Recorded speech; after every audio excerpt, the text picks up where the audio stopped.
Hey everyone, and welcome to the Priv8 Podcast, where we plug in and explore the intersection of privacy, human rights, technology, and democracy.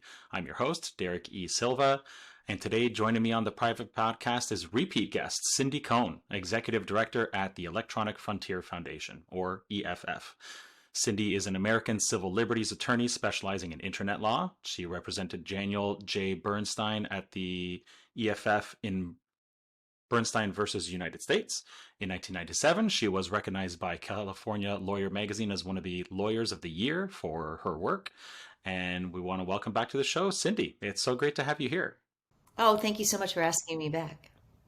Yeah, no problem. Not only are you a previous podcast guest, but you were also at our first private virtual summit with Seven and Edward Snowden a couple of Mhm. years ago. So it's great to have you back. And a lot's happened in the last couple of years since the first private summit, and certainly since your first appearance on the podcast. So first, for anybody who's uninitiated with you or your work, can you give us a little bit about your background and what led you to becoming executive director at the EFF?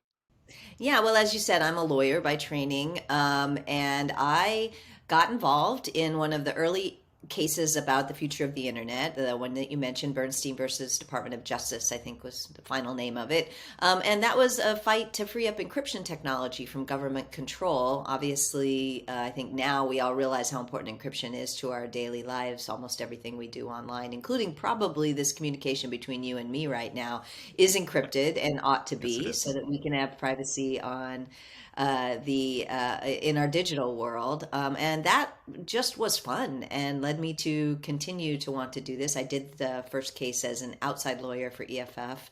I became the EFF's legal director and came in-house full-time in 2000. And in 2015, my dear beloved boss, Sherry Steele, retired, and I became the executive director of EFF. So I've been with EFF for a very long time, and been able to continue to try to defend encryption. It's crazy that that very first fight is still very live today, both in the U.S. and now internationally.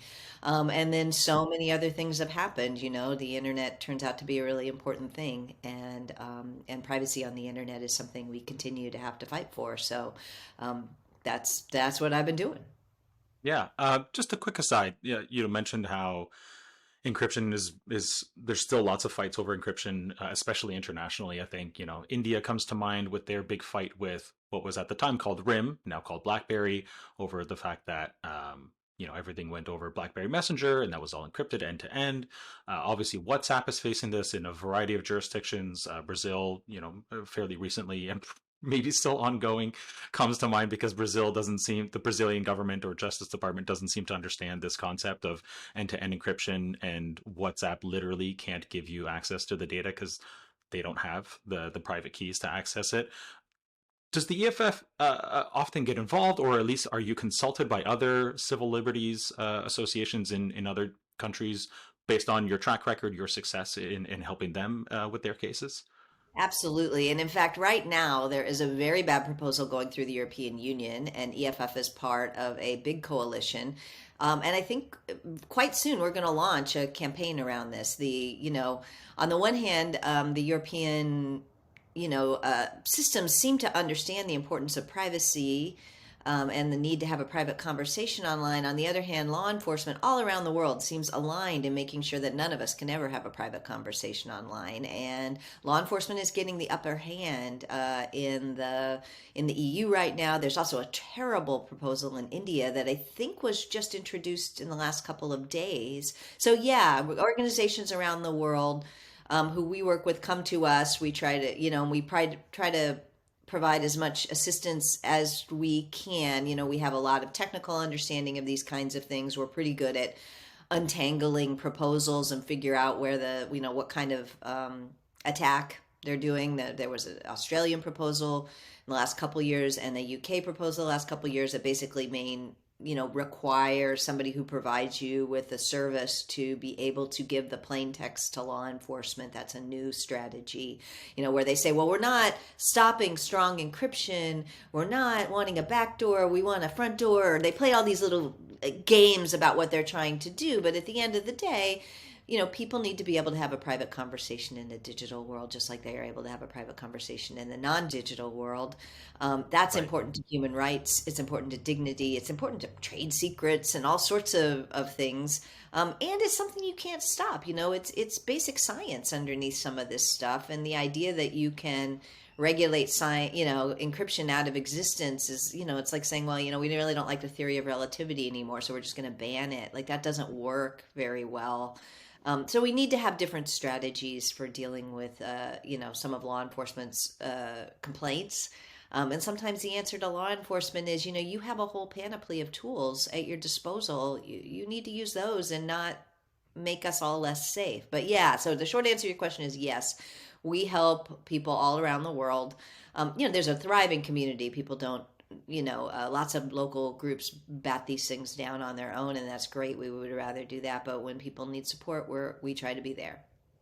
Yeah, well, Canada has the Canadian Civil Liberties Association. I know BC has their own. British Columbia has their own smaller provincial level organization. I think it's the BCCLA.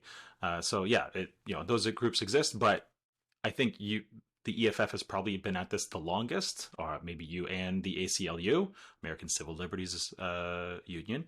So yeah, I figured they're probably asking for help, if nothing else, or asking for advice, regardless of what the local regulations are. Certainly how to argue cases, and you're absolutely right, or at least I think you're absolutely right that it's easy for me still for now to have a one-on-one conversation in person, in private, and there's no reason that ability shouldn't exist online. And you know, saying that for a law enforcement organization to say, oh, well, all we want is to be able to access the plain text. That's literally a door. It doesn't matter if it's a back door or front door.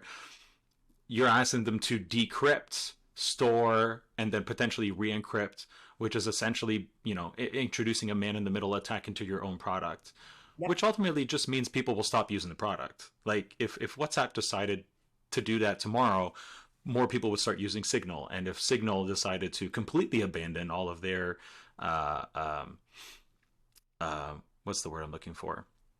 Values, Principles, yeah. and yeah, principles, and go in that direction, people could use XX Messenger from David Chom, who's also been on the podcast. It runs on the blockchain that he helped found.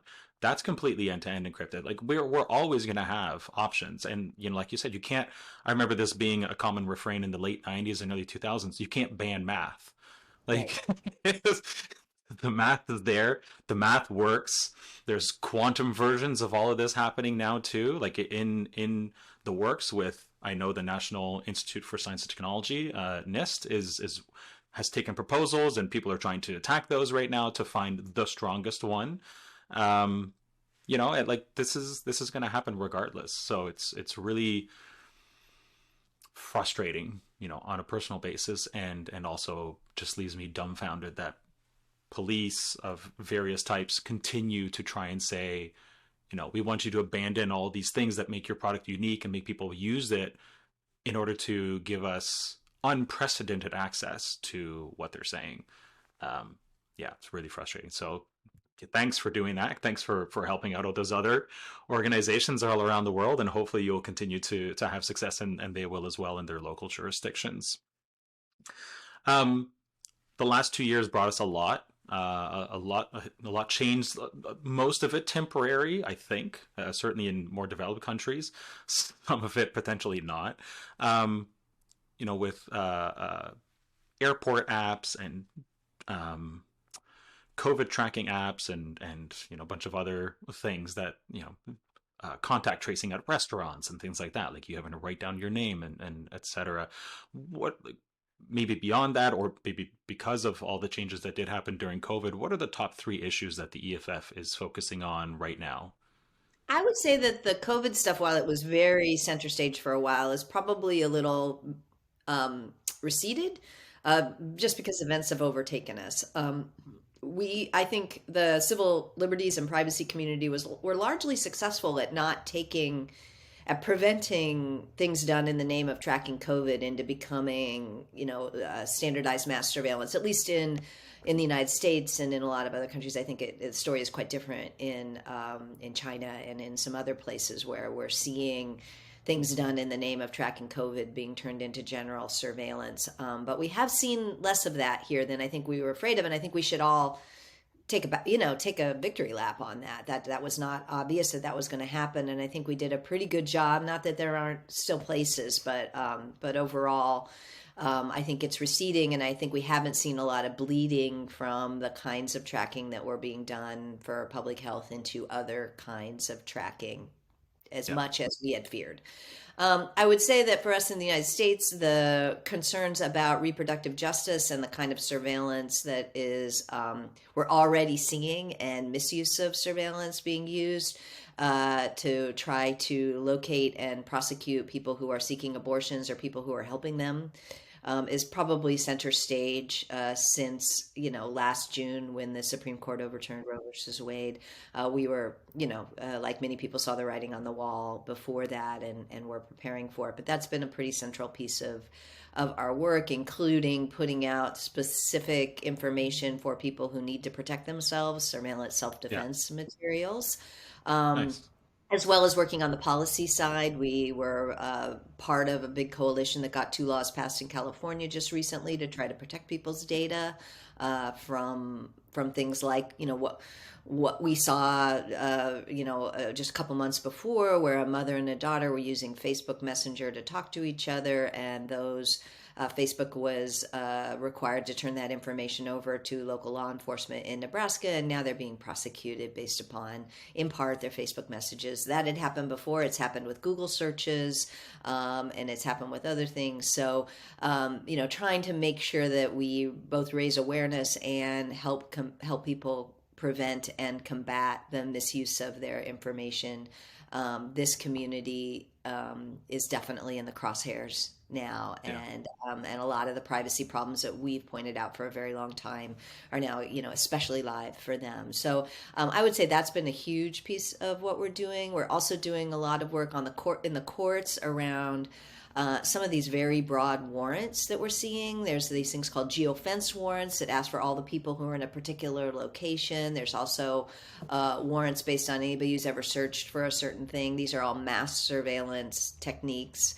And we did get a pretty good decision. We've gotten 2 good decisions on that, one in Virginia and another one here in, I think, San Francisco recently, that, those kinds of warrants are not appropriate. They need to be more narrowly tailored. So that's been a piece of things we've been doing. I would say the other, there's just a lot. We've been working a lot on, one of the things that we talk about is, well, we should be able to have a private conversation online like we have in the real world. Well, one of the things that we're seeing right now is that the real world is being surveilled at a level that is crazy. And so we've done a lot of work to try to draw attention to things like Ring doorbells, and other things that we, automated license plate readers, and other things that we call street level surveillance, right? The surveillance of us in the, as John Perry Barlow used to call meat space, this place, in the real world now, instead of making sure that we protect the online world in the way that the real world was protected, we're seeing the opposite happen, which is the real world is becoming less and less private, and there's more and more surveillance happening there. And that is the centerpiece of a lot of work that the organization is doing to try to shore up your privacy on that side. So you said the other big thing that's happening right now in the U.S. Is, as I said, there's a big encryption fight going on in Europe right now.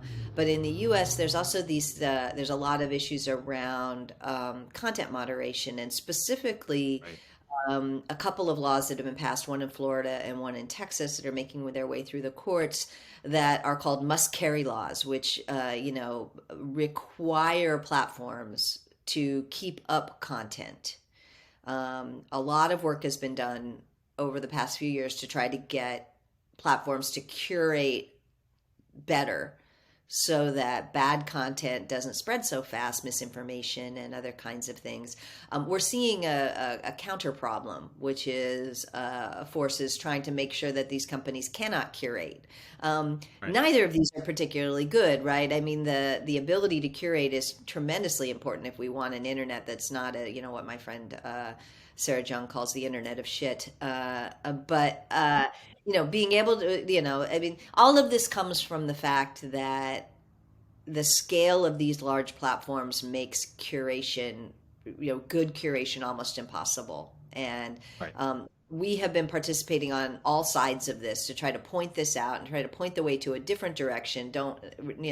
Neither pressuring the companies to censor more, nor prohibiting the companies from censoring is the right way out of this problem. They're both problematic in different ways. And so there's a lot of work being done all over the organization to try to really deal with both of these problems in a way that is sane and helps build a better internet for all of us. But yeah, let's spend a little bit of time on that. So this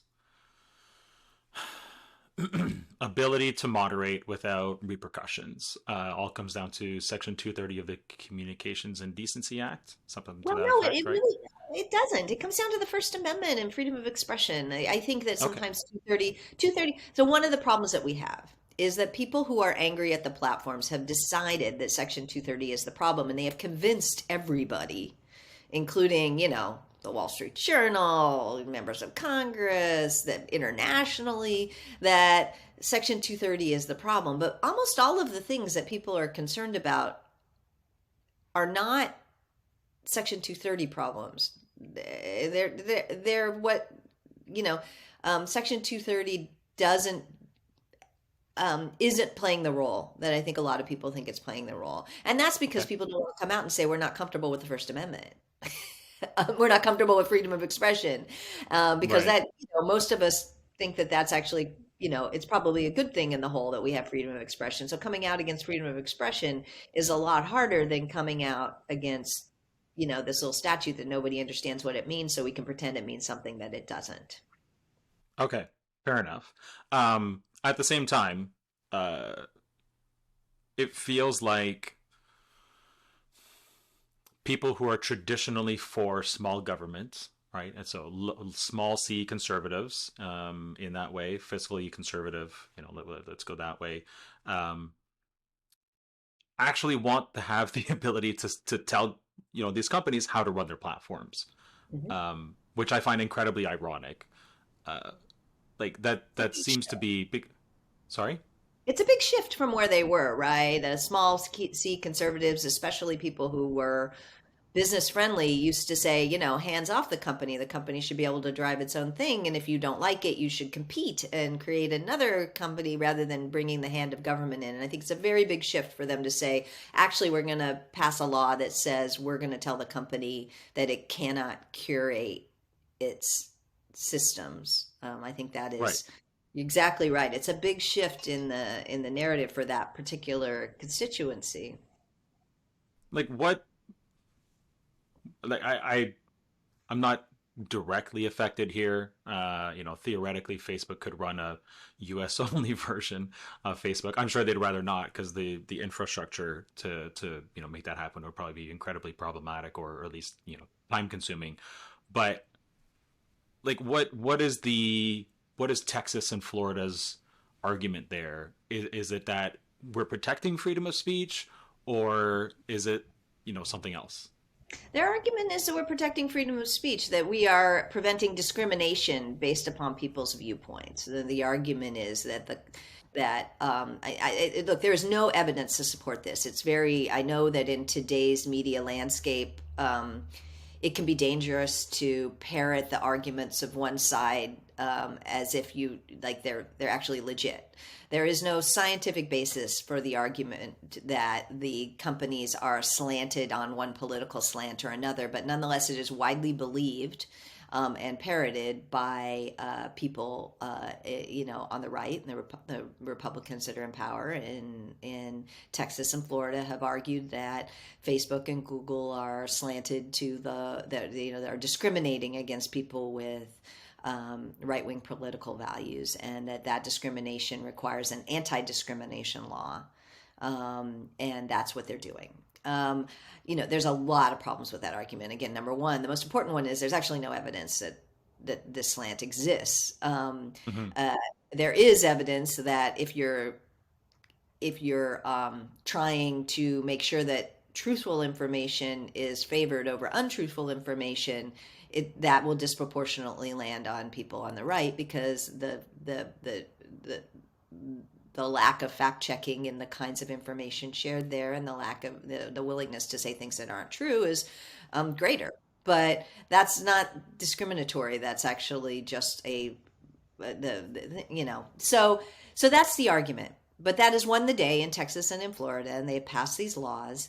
And the Florida law is pretty hilarious, because at one point it actually exempted anyone who owned a theme park in Florida. And then that changed. But anyway, it's just, like who they're mad at becomes clearer and clearer if you dig a little deeper on this.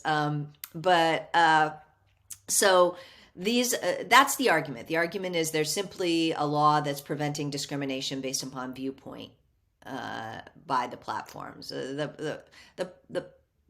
the problem with that is that it's actually not what's going on, the companies, but more importantly, the companies curating, they get to, right? If I run a platform that's about dogs, I get to say your viewpoint that cats ought to be the thing we talk about here. Like, no, like Right. talk about dogs, and I get to curate my channel and make sure that we're talking about dogs, and the big platforms get to do that too. And I do think that, the answer is we need more competition here. The problems that people are trying to deal with are the fact that so much of our speech is hosted on these gigantic platforms, and they do a lousy job of curation, right? They don't do a good job. They don't do a good job, not in the ways I think that are discriminatory, but in the ways that are problematic for other reasons, right? We work with a lot of marginalized voices around the world. They end up getting silenced a lot more than powerful voices. The problems that the right wing is having in the United States are not actually reflective overall of how curation fails most other places in the world. Most other places in the world, powerful people get a big voice and not powerful people don't. Yeah. That's a problem of curation too. So what we have tried to do is to say, like, the answer here isn't to regulate more or less of the platforms in terms of how they censor.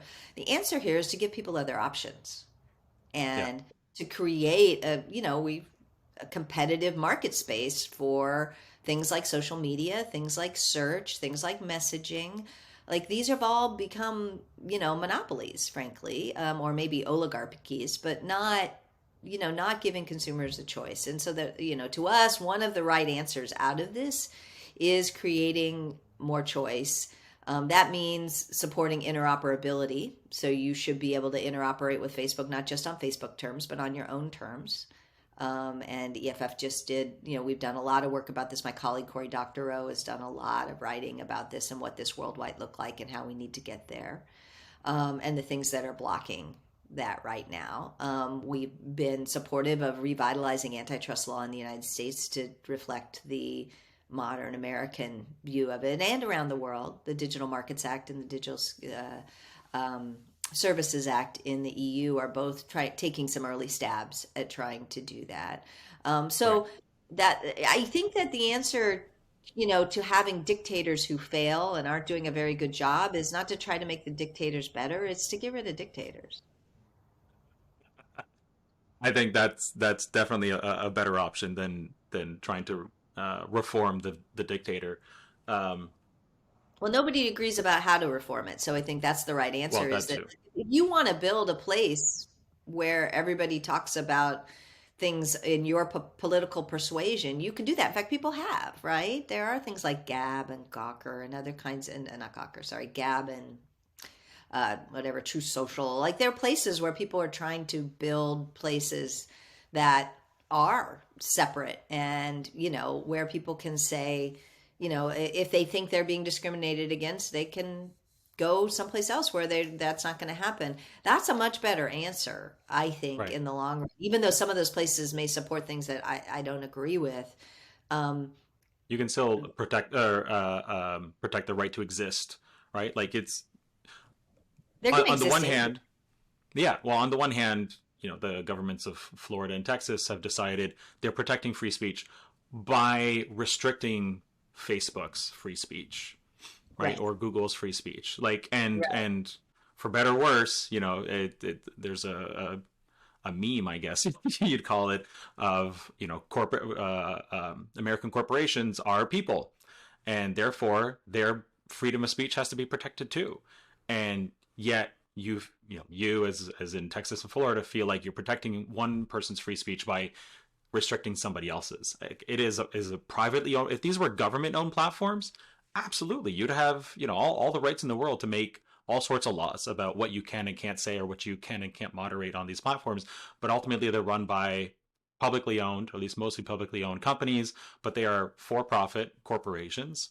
And their primary duty is to report to their shareholders, and they do have the right to run their platform the way they want to. Like, if they wanted to ban all of a sudden anybody on the left wing of the American political spectrum, yes, there would be an outcry, but that's technically their right to do that, or vice versa. Right, So, and I think the answer for people who are unhappy with that is to be able to leave. don't And the use it. problem we have right now is that Facebook doesn't have customers; it has hostages, right? Like we Right. need to make it easier for people to leave. We need to make and not leave entirely. You might be able to leave entirely, but for some people, they need to be able to interact with their, that's where grandma is, and or whatever. Like to be able to interact with these systems on terms that are better than the terms that are being offered is, that's the promise of interoperability. That's Yeah. something that digital technology makes easier than non-digital technology does. And so we ought to take advantage of the benefits of digital technology, things like APIs and other, adversarial interoperability systems. Those kinds of things are technical tools that are less available in the real world, but really available in the digital world, and they give us a way out of this problem. And again, I think the way out of this problem is to give people more options, more flexibility, and more control over their own experience online. Again, they may not make the choices that I would make, but the consequences of that are smaller in some ways than right now what we're seeing with the big platforms. And Yeah. it also on the privacy side, the business model of these companies, especially Facebook and Google, is really bad for people. It's the surveillance business model, tracking you everywhere, trying to predict what you do next, putting people in little slots that we know are discriminatory or wrong. They're just as dangerous when they're wrong as when they're right, and they do both of those things, right? So um, to us, the other reason that we care about this is not, there's free speech implications about this, but there's also privacy implications because the business model of these big companies is bad. It's bad for society. And we need to give people options other than being hostage to Facebook's business model.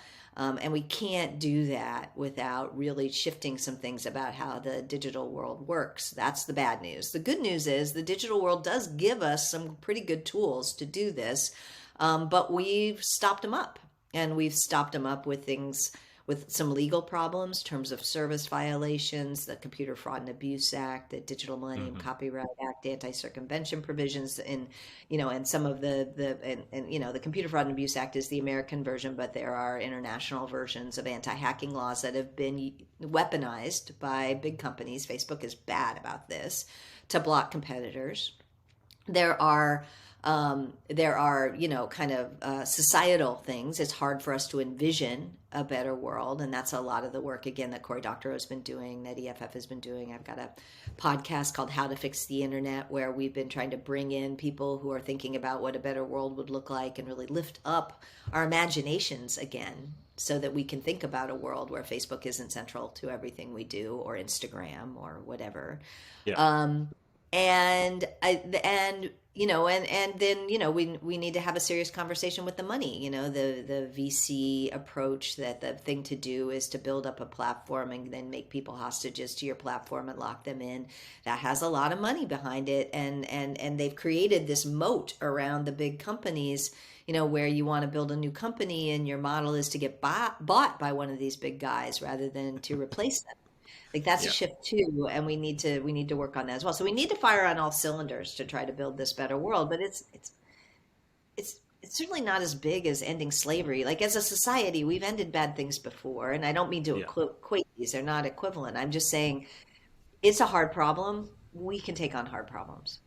For sure. I think it sounds like your podcast is a really good complement to this one, where we're often illustrating problems and often with people who are trying to fix them. But Yep. it sounds like your podcast would be a really good complement if you're mostly focusing on how to build a better internet, like you said. Yeah, I mean, that was the idea. So just for pause for a second, was that I've spent 30 years, telling people about how things could go wrong, and talking about the problems on the internet. And so one of the things we thought about when I was starting a podcast, because I'm the host of this, is that a lot of EFF is really very still involved in the problems of the day and lifting them up and exposing them. And I just feel like so many people are circling the drain about our current digital world, really just feeling horrible. Like, so I really wanted to lift up solutions and visions of a better internet as a way to, in some ways, be a counterpoint to some of the rest of what I've done, what the rest of EFF has done, and where I really think our society is. So it was quite intentionally to try to be the next step after podcasts like yours, to try to help make sure that we don't drown ourselves in the problems and fail to really pay attention to, the possibilities. Yeah, it's really easy to be cynical, but it's equally important to be optimistic. You mentioned Ring doorbells. Yes. I haven't bought one from Ring specifically because I've heard a lot about a lot of the issues, and I think a lot of it stems from the fact that by default everything is uploaded to the cloud, right? Everything goes back to Amazon AWS, Amazon Web Services, and the data is, or at least has been in the past, often seen by Amazon employees or Ring employees, shared with law enforcement at a whim. Um, is Ring and Amazon, because they own Ring, are they getting any better at this? Have they heard the concerns, or are we mostly still in a place where ABC Dateline can do the exact same episode tomorrow about how privacy invasive Ring in particular, their doorbells are, and all the problems that they're causing? I mean, we've had some small wins, but I would say overall the trend is still not good. We did, Ring used to really, they partnered a lot with law enforcement to try to convince people that surveillance is the way to safety. There's very little evidence that surveillance makes you safer.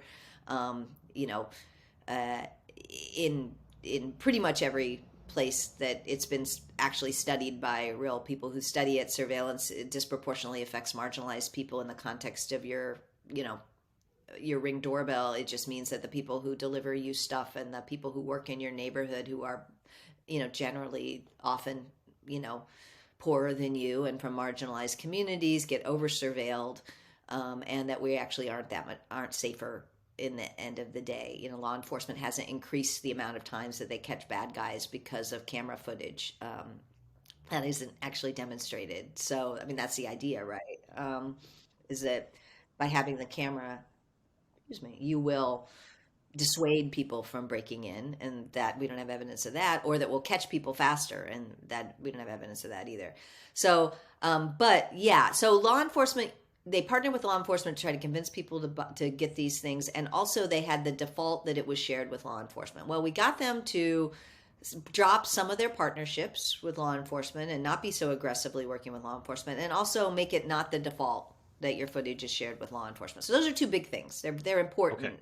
It's just that overall they're still aggressively doing. Ring just launched this TV program with Wanda Sykes where they're going to show footage and kind of pretend like it's America's Home Videos when it's surveillance footage. I just think that's Yeah. creepy, wrong.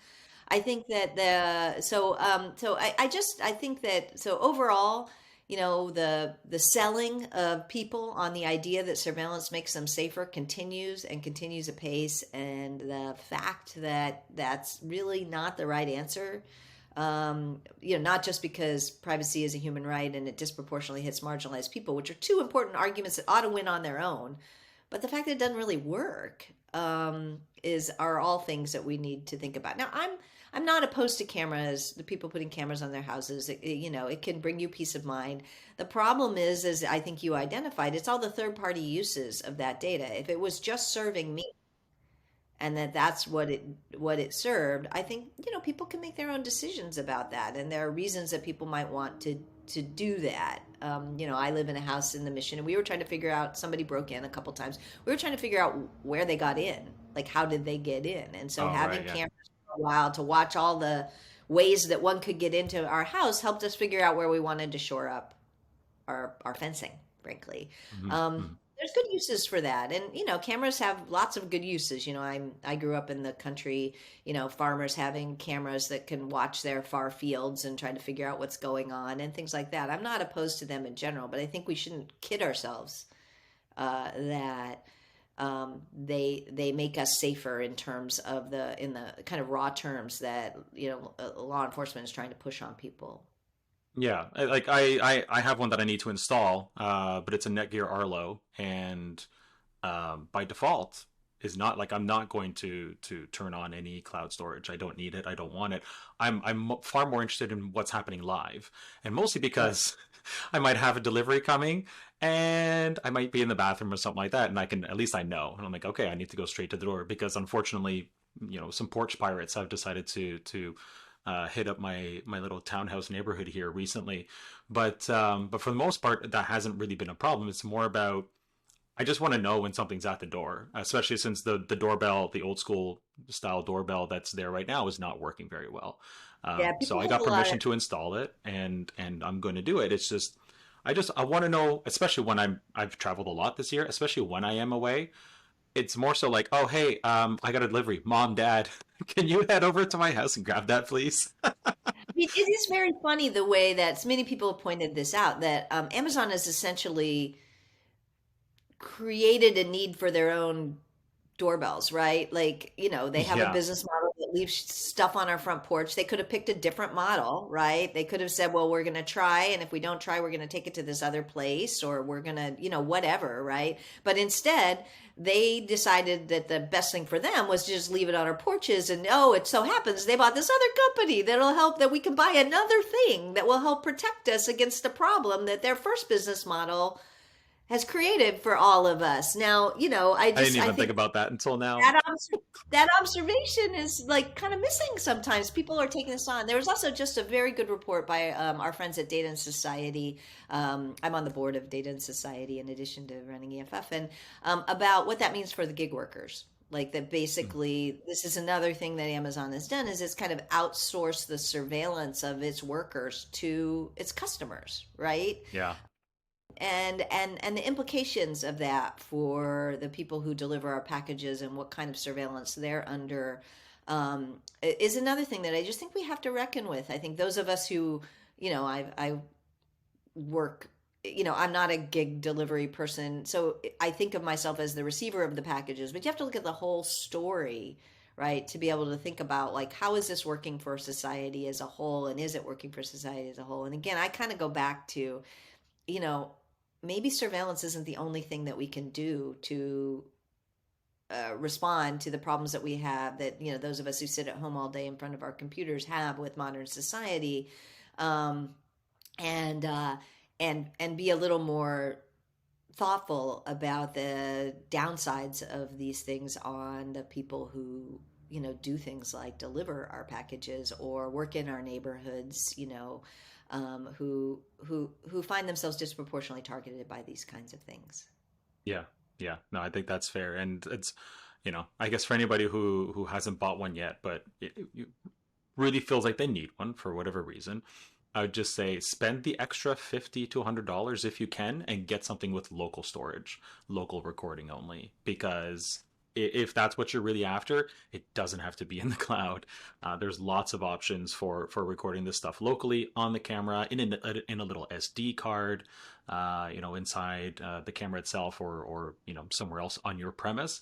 And that way you have access to it if you need it, if there's a break-in, for example. But it doesn't have to go to Amazon or Netgear or Google or anybody else that's providing that ongoing subscription service. After that first year or two, it'll actually save you money having that local storage instead of paying $7-8 a month US for that cloud storage. Um, Changing tax a little bit. Unfortunately, earlier this year, we lost somebody far too soon to colon cancer, Peter Eckersley, Yes. former EFF rock star, I'd say, in the privacy space. Big cybersecurity expert, worked with Aaron Swartz on some initiatives as well. Can you tell us a little bit about the work he did at EFF, and why his contributions were so important, and maybe some of the things certainly I remember Let's Encrypt. That's a huge one, and still going, and 10 years old now, that he helped co-found. But anything else on Peter? Yeah, I mean, this is just really one of the tragedies of our time. I am just still despondent at the loss of Peter.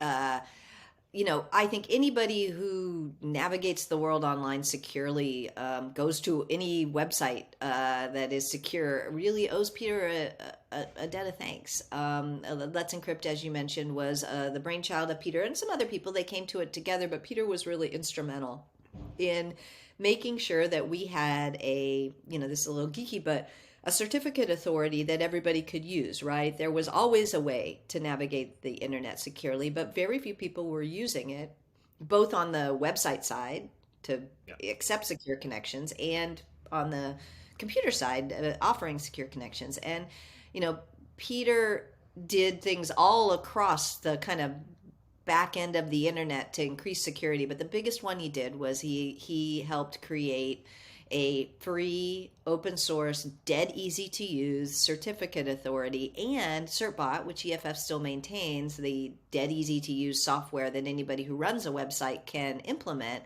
to make sure that you are offering your users a secure connection. Yeah. He also developed HTTPS Anywhere, which is a plugin for your browser so that you can make sure that if you're talking to a website that supports a secure connection, that you're using the secure connection. There was Start TLS, which was a way to make sure that the initial security of your systems worked. There's Privacy Badger, which is an anti-tracking tool that was trying to implement the do not track idea across websites. These are all projects that Peter helped, I mean, literally just drag into being. There were always other people involved. You don't do anything of the size that he did by himself, but really without his really relentless focus on getting these things to happen and putting together the pieces to make them happen, we wouldn't have that security. Peter was a difficult person. He was a complicated person, and I kind of told a few people at the end. I suspect I said no to Peter more than almost anybody else. He was one of those people who had a million ideas, and a few of them were completely non-tenable, a couple of them were illegal, and a few of them were brilliant, right? And so, the job of everybody around Peter was to keep him focused on the brilliant ones and get him to drop the ones that might get EFF sued or otherwise cause problems. And he was relentless. And again, that's both a bug and a feature. But he made a lot of things happen, and we lost him way too soon. I mean, it's just a tragedy that we lost him so soon. He was diagnosed as having colon cancer and was, passed away within about a week. And I think Oh, wow. the difficulty in getting that diagnosis in time to have real treatment is extremely problematic and ought to, as his father said at the memorial we held for them, like you really do need to go get these things checked out and make sure you pay attention. So that my public service announcement is, a lot of people think that they just can't be bothered, they're too busy or they're too to handle these kinds of things, and the loss of Peter ought to serve for everybody a cautionary tale that you should really take seriously what's going on in your body and make sure. I don't want to blame him because I don't know what happened, but I know that is, something we can all do to try to help make sure that we're around for tomorrow's fights. Like these is, the digital rights movement involves all of us, and the first thing we all have to do is be here for it. So, Yeah. but anyway, yeah, Peter was a dear friend, and really a beloved colleague for a long time, even even when we crossed swords, which we did quite a bit. But he made a lot of good things happen in the world, and we're all lesser without him. Yeah, it's unfortunate, but he's left a heck of a legacy, and I'm pretty sure you're still maintaining EFF is still maintaining Privacy Badger. I use Let's Encrypt exclusively on unless I need something super secure, like and even the protections around like buy the $500 SSL certificate and you'll get the green bar in Firefox. Even that's all been, pretty much all been done away with. So I use Let's Encrypt exclusively on my web servers and the web apps I set up, the servers I set up to host that stuff. And it's terrific. And I know I'm not the only one. Millions Yeah, of websites it's use easy. Let's And Encrypt. we had yeah, we had a really big success. I mean, the other piece of this that Peter had a genius for was finding things that would not just be a thing that EFF could do, but that things that would really push the industry. And so one Mm. of the great successes actually that we've just had in the last couple of years is the HTTPS Everywhere, our little plugin for Firefox and Chrome that makes sure you have a secure connection. We're retiring it because the browsers have built this in now. And again, it's not just having a big idea that helps the world that it was the core of Peter's genius. The core of Peter's genius was finding these little nooks and crannies where if we built a thing or we talked about a thing, we could actually move the whole world. And that's a different model than somebody who's trying to build a business, right? Like sometimes, people who are building businesses are not, they want to be the only one who does a thing. Peter was always Right. looking for the things where if we did it, it would push everybody else to do something better for users. So to us, retiring HTTPS everywhere is a huge success and exactly what we wanted to do. With Let's Encrypt, you know, that's a separate organization and where we maintain certbot, but I don't know that that's going to go away anytime soon, but I think a lot of the pieces of it we're working for. Same with Privacy Badger. A lot of the anti-tracking stuff that we put in Privacy Badger is now standard in a lot of the Yeah. browsers and a lot of places. And if we are successful with Privacy Badger, we won't need it anymore. Right. Yes. You showed a better way forward, and you've dragged browser developers kicking and screaming along with you. Uh, in a few weeks from now, EFF is going to be presenting an annual award to the Digital Defense Fund. Can you tell us a Yep. little bit about them, their mission, and why they're receiving this reward? Award. Sure. Yep. EFF gives awards every year. We used to call them Pioneer Awards. This year we're kicking off the new name. We're just calling them the EFF Awards, and that's because we're not really in the pioneer phase of the internet anymore. And we really wanted, early on we were giving awards to people who were pioneers, who were really starting things. And we just think that that's too narrow a category now with the internet where it is. So we're just calling them the EFF Awards for specific things. Having said that, the Digital Defense Fund and Kate Bertosh, who runs it, are kind of pioneers in a way. They have been defending people who are seeking reproductive assistance from surveillance for a very long time. As I said, EFF has gotten involved in this of late, but honestly, we're just trying to amplify and support the work that the Digital Defense Fund has been doing for a very long time. They're really on the front lines, and and so we really wanted to honor them because we think that it's important in this time where this is such an important issue that we lift up the people who are doing this work and doing it well. Get them a little more attention and love, frankly, from the community. But also, really, this is important work, and and as I said, in some ways they're really the pioneers. That it would be an appropriate term for them. So that's the goal here, and sometimes we give these awards also to make sure that these people end up being protected a little bit more, maybe that it's a little harder for them to be attacked. If that we can lend our credibility to them. That's true for the Digital Defense Fund, although I don't think they're under attack yet. I think it could come up. There's a bunch of laws that are being considered that would make it illegal to assist people and some of the work that the Digital Defense Fund might end up being inside that scope. Again, there's a lot of arguments that they shouldn't be, but that doesn't mean that somebody won't kind of go after them if they're being effective. Right. So that's another reason to give the award. I mean, that's one of the other awardees this year is an activist in Saudi Arabia in Egypt named Ala, and that one is actually really aimed at trying to make sure that we protect. He's in jail. He hasn't been heard from in a while. He was doing a hunger strike. He's a digital defender from way back in Egypt, one of the leaders of the movement there, and he's really been disappeared, and we're worried about his safety. And so part of the award to him this year is to try to lift him up and try to make it politically unpalatable for the government to continue to oppress him. So we give the award for kind of different reasons to different people, but the thing that they have in common is they're people that those of us who care about digital freedom ought to know about, and that we Yeah. ought to honor and respect their work. We're coming up to time here, so just want to squeeze in one more question if we can. You talked about how your podcast, how to fix the internet, tries to show a better way forward.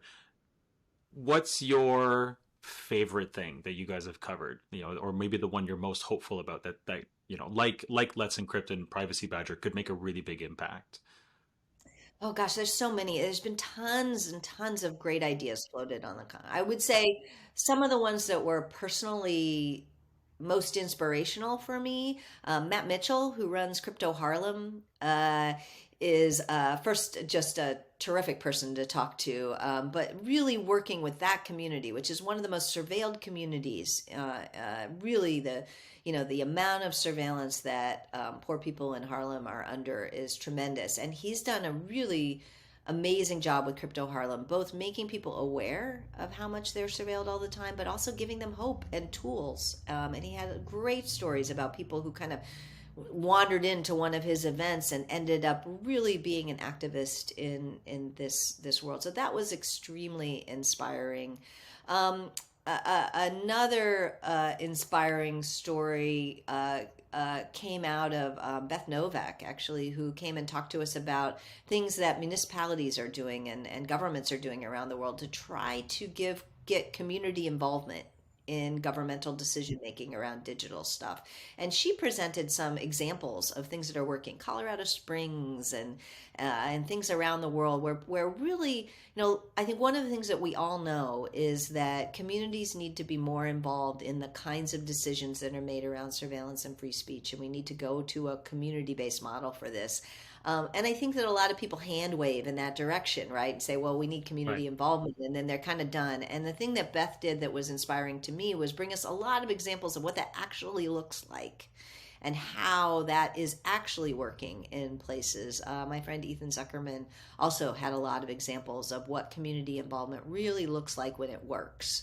And to me, that was very inspiring because I think uh, telling people that there's a problem. There's a lot of people doing that, doing it really well.